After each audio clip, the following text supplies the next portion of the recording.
печкага от жагылып атат. Суу майга караганда сары майды көп болсо даамдуураак болот.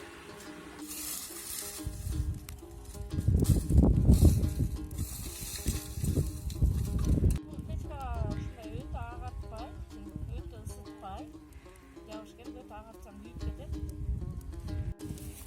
Буга деген биз кышы менен малдын жеген кашектерин жагабыз.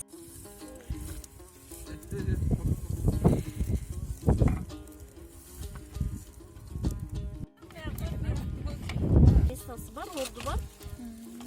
Эгер туура эмес салсаң, көмөч казандарың, нандарың батпай. Ой, батар. Нандар кызарып баштады.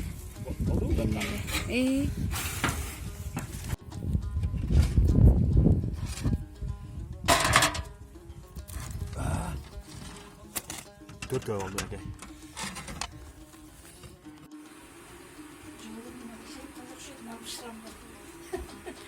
Ооба да.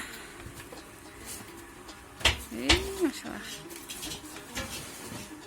Мынакей, биздин печкага бышкан наныбыз Даяр болду.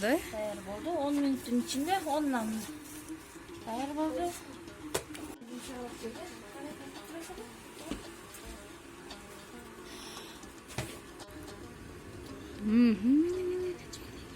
Бунун ортосу мынчалык өтөлгүдөй эмне коштуңуз? Булочка жегендей болуп атам шаардын. Бул өз үстүнө эле натуральный эле жумуртка, абрат сүт, Тартылган сүт, абрат. туз, бирке сахар коштук. Анан каймак май бетине